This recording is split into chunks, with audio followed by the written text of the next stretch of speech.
3월 23일 오늘의 말씀은 누가복음 14장 15절에서 24절입니다.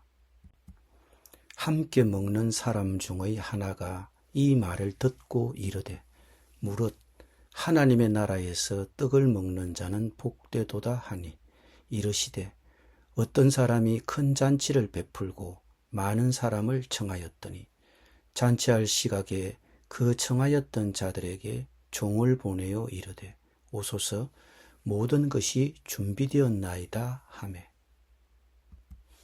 다 일치하게 사양하여 한 사람은 이르되 나는 밭을 샀음에 아무래도 나가보아야 하겠으니 청컨대 나를 양해하도록 하라 하고 또 한 사람은 이르되 나는 소 5겨리를 샀음에 시험하러 가니 청컨대 나를 양해하도록 하라 하고 또 한 사람은 이르되 나는 장가 들었으니 그러므로 가지 못하겠노라 하는지라.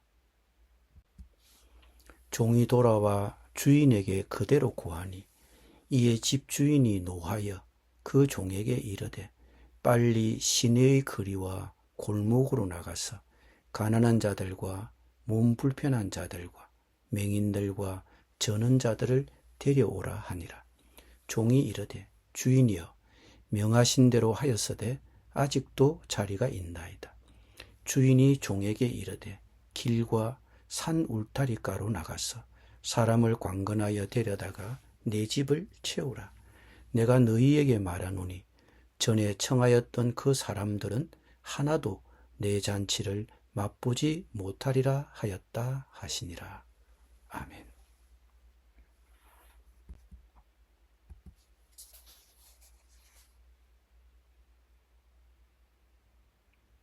예수님께서 안식일에 한 바리새인 지도자의 집에 초대를 받아 식사하러 가셨습니다. 그런데 그 자리에서 식사를 하는 중에 한 사람으로부터 하나님의 나라에 식사하는 자가 복된 자라고 하는 말을 들으셨습니다. 이 이야기를 들으신 예수님께서 한 가지 비유를 말씀하셨는데 그것이 오늘 본문에 나오는 큰 잔치 비유입니다.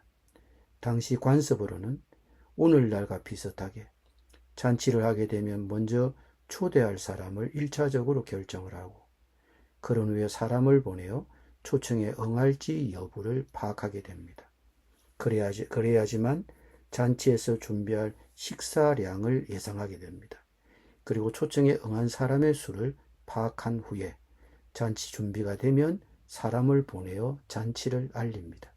그러니 초청을 수락한 다음 잔치에 오지 않겠다고 하는 것은 당시의 관습에 비추어 보면 상당한 결례에 해당됩니다. 오늘 본문 비유와 유사한 마태복음 22장에 나오는 비유를 보면 임금이 초청에 불응한 사람들에게 군대를 보내는 내용이 나옵니다. 이처럼 초청에 응한 사람이 오지 못하겠다고 하는 것은 심각한 사태를 초래할 수 있는 큰 괴뢰임을 알 수 있습니다. 그것은 관계를 깨자는 것 밖에는 이해될 수밖에 없는 것입니다. 우리가 살다 보면 여러 곳에서 초대를 받을 일이 많습니다. 그런데 어떤 초대는 꼭 가보아야만 할 초대가 있습니다. 가지 않으면 그 초청하신 분과의 관계가 깨어질 우려가 있습니다. 관계에 금이 갈까봐 관계를 깨지 않기 위해 우리는 그 초청에 응하게 됩니다.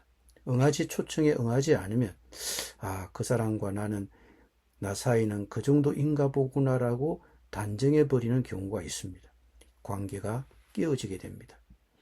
오늘 성경의 이야기에 나오는 잔치 초청이 바로 그런 경우입니다.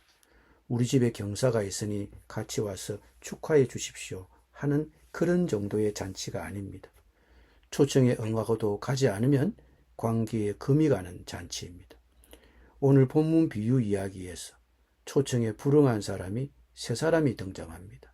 첫 번째는 밭을 산 사람이고 두 번째는 소 5겨리 즉 소 10마리를 산 사람이고 마지막 세 번째는 장가를 간 사람입니다. 문제는 이들이 오겠다 하고서는 날짜가 다 되었어야 초청에 응할 수 없다고 한 이유가 불가피할 정도의 중요한 이유가 되지는 않는다는 것입니다. 밭을 구입하여 밭에 나가는 것, 소 5겨리를 구입하여 시험해 보는 것, 장가를 가서 신혼초라서 안 된다는 것은 당시의 관습상으로 잔치에 초대한 사람의 입장에서 볼 때 이해할 만한 사유가 되지는 않는 것입니다. 잔치에 초대한 주인은 분노했습니다. 그래서 종을 시켜 시내의 거리와 골목, 길과 산 울타리로 나가서 아무 사람이나 데려오라고 했습니다. 이 비유는 하나님의 나라에 선택받은 사람들이 들어오지 못하고 다른 사람이 들어간다는 내용입니다. 선택받은 사람이란 지금 예수님의 가르침을 듣고 있는 유대인들이며 다른 사람들이란 유대인이 아닌 이방인을 뜻합니다. 이 이야기에 등장하는 분들은 누구를 가리킵니까? 큰 잔치에서 잔치를 배설한 주인은 하나님이시며 거리나 골목으로 나가 사람을 데리고 오는 종은 예수 그리스도를 가리킵니다. 하나님의 초청을 거절한 사람은 하나님의 잔치에 참여하지 못합니다. 즉 하나님의 나라에 들어갈 수 없습니다. 왜요? 그 사람들은 하나님과의 관계 맺는 것을 거절한 사람들입니다.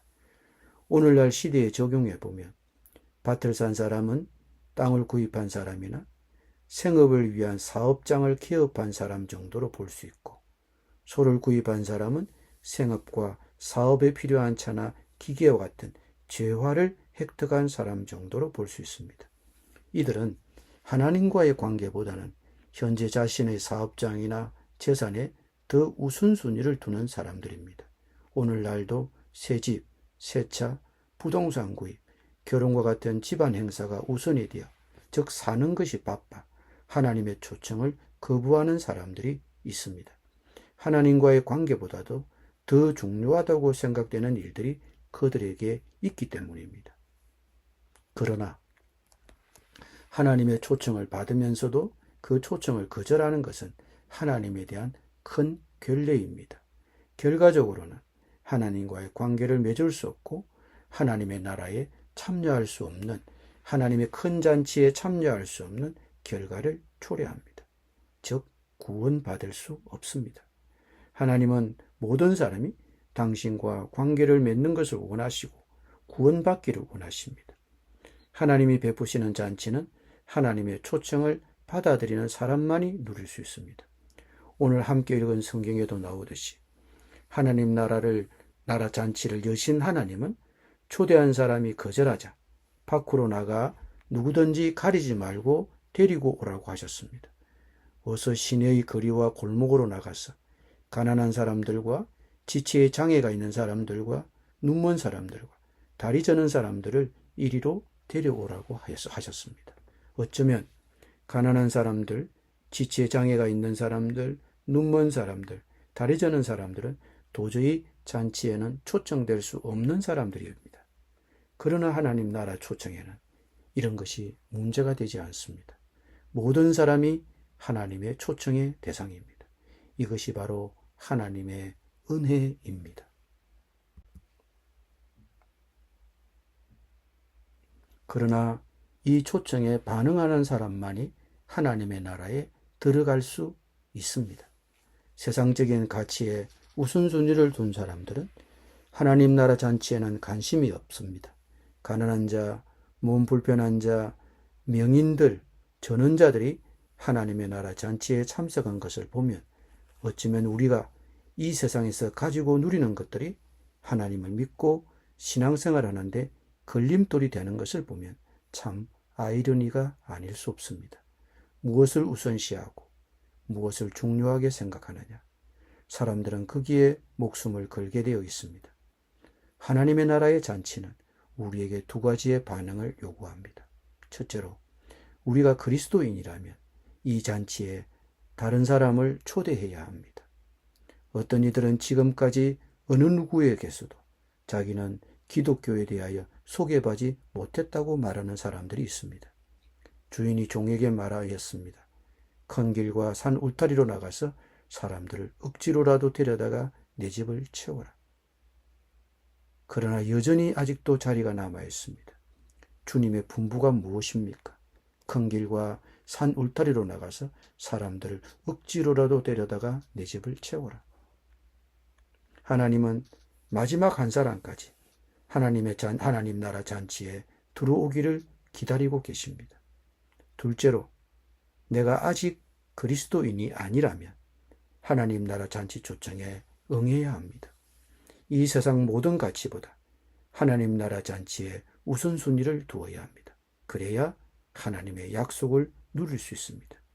주님은 오늘도 초청하고 있습니다. 내가 문 밖에 서서 문을 두드리고 있다. 누구든지 내 음성을 듣고 문을 열면 나는 그에게로 들어가서 그와 함께 먹고 그는 나와 함께 먹을 것이다. 아멘.